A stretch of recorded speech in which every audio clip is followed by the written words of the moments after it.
Kung anong init ng panahon ay siya ring init ng ulo ng isang residente sa San Jose del Monte sa Bulacan. Ang dikit-dikit at buhol-buhol na kawad ng kuryente ay tanda raw ng mga jumper o iligal na koneksyon ng mga kapitbahay niyang nakikinabang sa kuryente ng libre. Aba, hindi patas yan mga mamser at hindi rin ligtas. Dumulog sa resibo ang isang concerned citizen na itatago namin sa pangalang Neneng.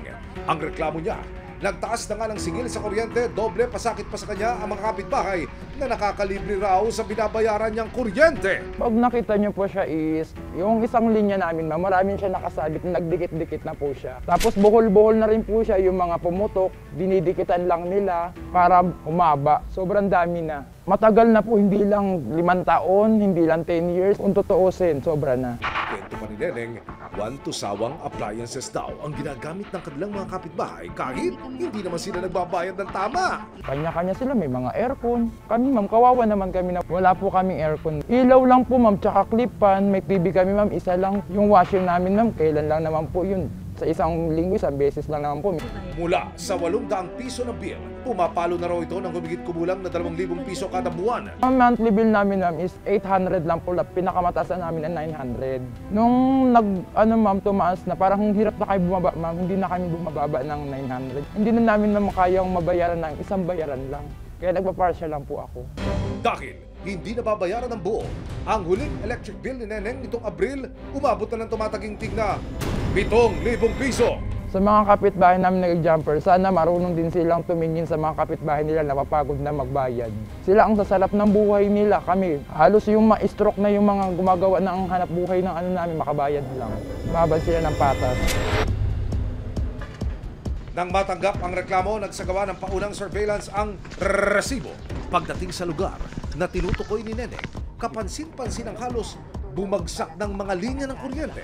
Sa pagkagat ng dilim sa lugar, isa-isa nang nagkaroon ng liwanag ang bahay ng mga kapitbahay ni Neneng. Bakit hindi napapansin ng Meralco yung mga hinaing din namin? Kasi kami, sawa na kami, pagod na kami, ma'am. Para maaksyonan ang reklamo ni Neneng, inilapit ng resibo sa Meralco ang kanyang problema. April 23, 2025, nagkasa ng surprise inspection ng Meralco kasama ang resibo ng makumpleto ang team.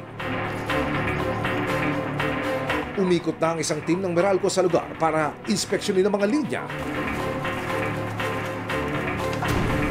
Maya-maya pa, may naispata na ang Meralco na iligal na koneksyon ng kuryente na agad nilang pinutol. Sa patuloy na pag-iikot ng resibo kasama ang Meralco, lumapit ang isang ginang para ituro ang iba pang naka-jumper daw na mga koneksyon. Tanong lang po, may metro po yung nandito dito? Wala rin po. Bali doon sa kumukuha doon sa service doon. Bali yung isang nakita natin doon sa may harap, yung kinukuha na service drop. Yung pinaka-source nila, tapos ito yung binibigyan nilang mga kabahayan. Mawala rin itong mga metro. Bali, puputulin natin yung illegal na kuryente nila para maiwasan din yung pinsala ng mga maaaring magkaroon ng sunog sa kabahayan nila. Sa kalagitnaan ng operasyon, may isang residente na hindi na rin nakapagpigil na magsumbong. Sa laki naman binabayaran namin, tapos iba dito puro libre. Kailan pa po yan nagsimula? Naku, matagal na.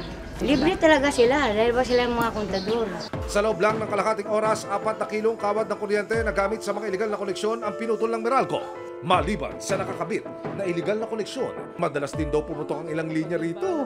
Kaya minarapat ang Meralco na ayusin na rin ang mga ito. Sa gitna ng pag-aayos, may mga residente pang nagsilabasa ng kanilang bahay. Kung sa 20 may kontador dito, Opo, dito po lahat. yung 50, walang kontador, may ilaw. Opo. Uy, ano ibig sabihin po nun? Hindi marami nagja-jumper, lugi kami. Kami nagbabayad legal. Ayon sa Meralco, ngayon lang nila nalamang talamak ang pagja-jumper ng kuryente sa lugar. Dahil sa inyong pagpapaabot nitong case study na to, positive yung naging sumbong. May mga nahuli kaming may mga jumper wires sa area. At mga 10 kabahayan yung nakitang gumagamit ng jumper. Para naman daw sa mga tulad ni Neneng, bukas daw ang tanggapan ng Meralco para pag-usapan ang bill na kailangan bayaran. Sergio, anong ginawa niyo doon sa metro niya? Para lubos lang na maunawaan natin mga... Tetestingin yan kung ano man yung findings dun sa... Kasi nag-complain siya eh. Duda siya dun sa kanyang metro at duda siya dun sa konsumo niya. Kung may problema, then we will rectify. Kung wala namang problema, then she will be informed na actually yung pong inyong konsumo ay legitimate consumption. Paalala naman ng Meralco sa mga patuloy na nakikinabang ng libre sa pamamagitan ng pagtatap sa kanilang linya. Alam naman natin na ito ay paglabag sa batas, partikular sa Republic Act 7832. Ito yung tinatawag na Anti-Electricity Pilferage Law. Itong batas na ito naging batayan sa mga kaso na ifa-file na may mga kaso ng illegal service connections tulad ng mga jumper at iba-iba pang mga violations. So lahat nung involved doon sa electricity pilferage o yung nag-jumper cable, nag-jumper wire ay mananagot po sa amin at sa batas. Matapos ang agarang aksyon ng Meralco at resibo sa problema ni Neneng, mas kampante na raw siyang manirahan sa kanilang lugar ng walang pangamba ng sunog o paglobo ng bil ng kuryente. Masaya po kasi napalitan na yung kontador namin. Ngayon machi-check pa yung kontador namin kung anong diferensya. Tapos na, may tataas na rin yung ano ng mga wire. Sana bumaba. Ngayon darating na ulit.